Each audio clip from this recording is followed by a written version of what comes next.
What's up, guys? My name's Curtis, and welcome to 5-Minute Finance, where I take personal finance topics and explain them to you in 5 minutes or less. For years, the target number for once you reach retirement has been a net worth of $1 million. And even though $1 million truly is a large sum of money, there are a lot of people out there that think going forward, $1 million might not actually be enough to retire comfortably. Take this article from Marketwatch. It explains how the new goal for everyone should actually be around $3 million. And it even explains that some financial advisors think you should aim for more like $4 to $5 million. So, is the long-standing target of $1 million truly enough to retire comfortably on? I want to discuss 4 different factors that might go into why or why not $1 million will be enough for you to retire. The first is the most commonly cited reason as to why you may need more than $1 million, and that is inflation. Over time, goods and services increase in price while the purchasing power of every single dollar decreases. For example, if you were worth $1 million today in 2020, you would have the same relative net worth as someone in 1980 who had just over $300,000 of net worth.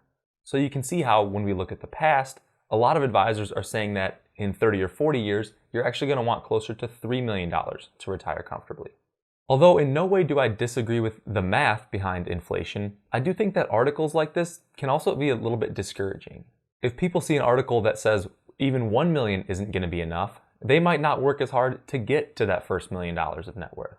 And at the end of the day, I'd rather have $1 million in 40 years than $0 in 40 years, even if that $1 million is not worth what it is today.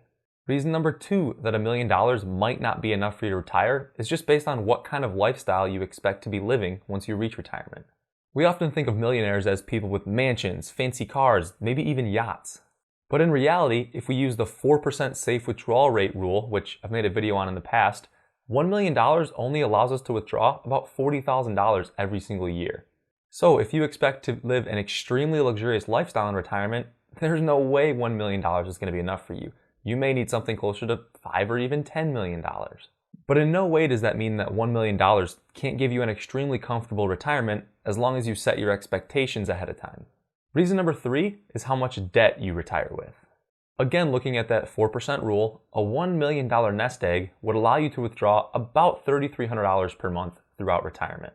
Well, if you have a mortgage payment, student loan payments, credit card debt, a car payment, or any other forms of debt, you may only end up with a couple $100s at the end of each month to spend on yourself.